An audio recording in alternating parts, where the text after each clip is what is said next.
দুই পায়ে আঘাত, দুই পায়ে তার আঘাত। সে তো দাঁড়াতে পারবে না।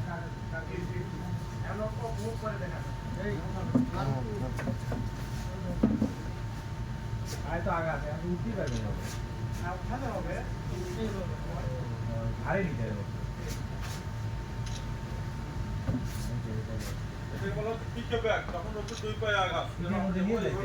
স্যার কুদ্দুস ভাইয়ের মতন নোবেল কেমনে খারাপ দিবে কুদ্দুসকে প্র্যাকটিক্যাল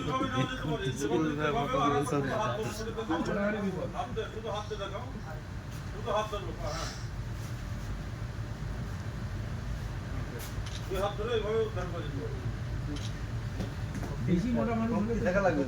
পদ্ধতি আছে, বেশি মোটা মানুষের পদ্ধতি আছে। রোগীকে নিচে নিয়ে নামে নিয়ে আসতে পারি। এটা আমরা এরকম বিল্ডিং থেকে উদ্ধার করতে পারি, আবার লেডার সাহায্যে উদ্ধার করতে পারি। সে অজ্ঞান, সেটা আমরা দেখব।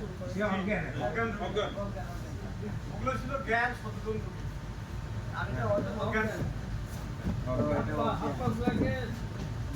হ্যাঁ, আগে হাতগুলোকে ঠিক রাখতে হবে। এবার রোগীর অবস্থাটাকে ঠিক রাখতে হবে। হাতটাকে দিয়ে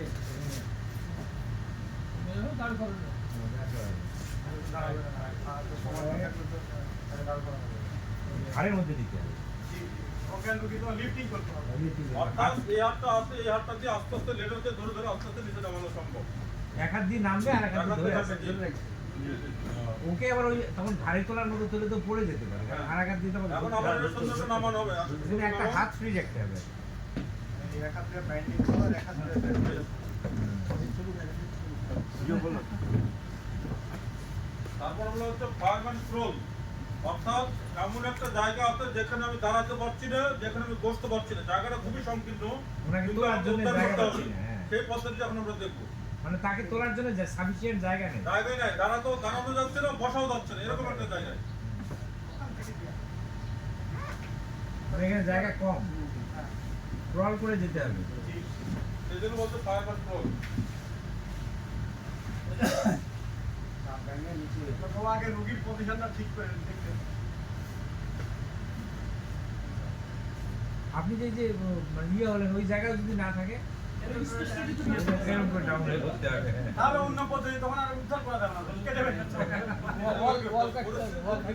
সামান্য জায়গা থাকলেও সেইভাবে করতে পারে।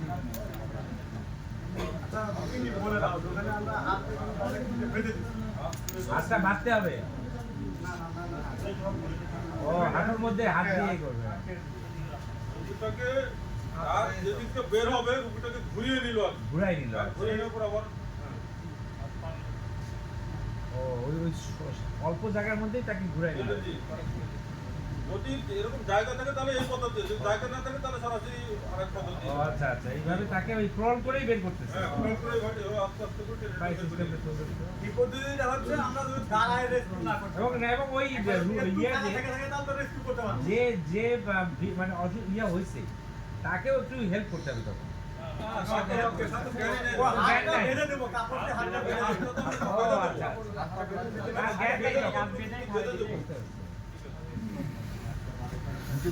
হাত বাঁধলে তো ঘাড়ের সাথে সে লটকে গেল।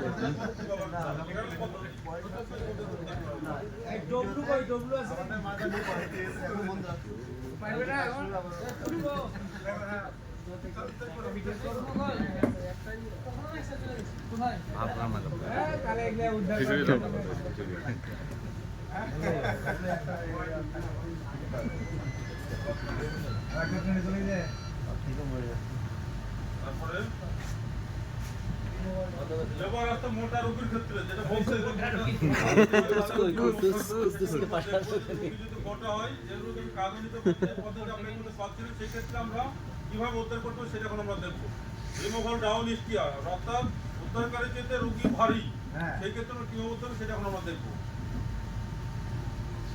সিঁড়িতে সহজে বহন করা যায়।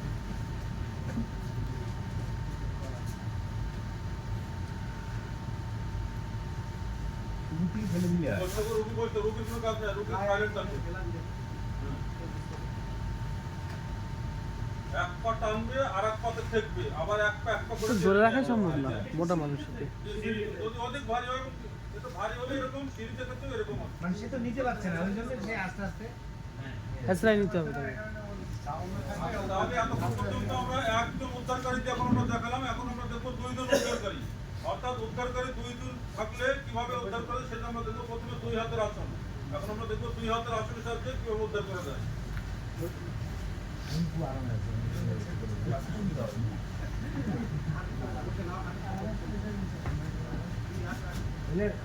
ধানের বস্তা নেওয়া হাঁটতে পারছে না এবং রুগীর মাথায় ক্ষত, তাহলে সেই রুগীটা কিভাবে উদ্ধার করা সেটা আমরা হ্যাঁ হ্যাঁ স্যার ওটি যে পায়ে আঘাত চলতে পারছে না তার হাতের পজিশনটা দেখে অধিক ভারী। এরকম। এই যে আমরা যে ধানের বস্তা নিতাম, এই কাজটি আরো স্মুথলি করার জন্য তখন আমরা 4 হাতের 3 হাতের আসন, এই কাজটি আরো কমফোর্টেবল ভাবে করার জন্য আসলে 3 হাতের আসন। তিনজন যদি আসে যদি আর একটু বেশি হয় তাহলে 3 হাত ব্যবহার করতে হবে। দুইজনই 3 হাত ব্যবহার করছে। সে যদি একজনে এক হাত করে থাকবে আর একজনে 2 হাত ব্যবহার হবে। ওই রুগীটার ওজন আরেকটু বেশি। রুগীর ওজন যদি বেশি হয়। ও আচ্ছা রুগীর 3 হাত ব্যবহার হচ্ছে। হাতের পজিশনটা দেখে দাও কিভাবে করতে হবে। এইভাবে একজনে 2 হাত আর একজনে 1 হাত। এরপর হবে 4 হাতের দুজনে আসন। 3টা ট্রাই করছে। রোগীটাকে আরো একটু স্মুথলি বহন করার জন্য এবং রোগীর যদি আরো বেশি হয় তাহলে সেক্ষেত্রে 4 হাত আরো 4 হাতে কিভাবে তাই। চেষ্টা করতে হবে। রুগী তোলা তো মুশকিল ওরা মানে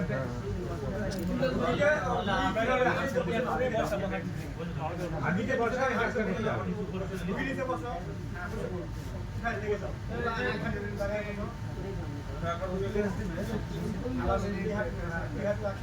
রোগীটা আগে হাঁটুর উপর তুলবে, তারপরে হাতটা ঠিক করবে। হাঁটু বসা নিতে হবে।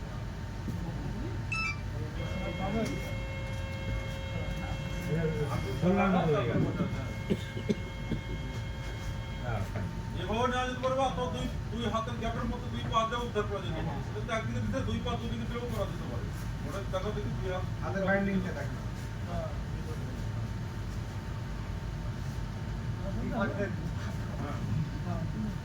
দুই পাশে হ্যাঁ। এইটা আরো কমফোর্টেবল হবে। সহজে ওঠানো যাবে। সহজে উঠানো। আমি খুব আরামে আছেন। আর একটা পদ্ধতি হচ্ছে আমরা যে পদ্ধতিগুলো দেখলাম এই পদ্ধতির বাইরে আরেকটা নতুন একটা পদ্ধতি, সেটা হচ্ছে যে কোনো কারণে যদি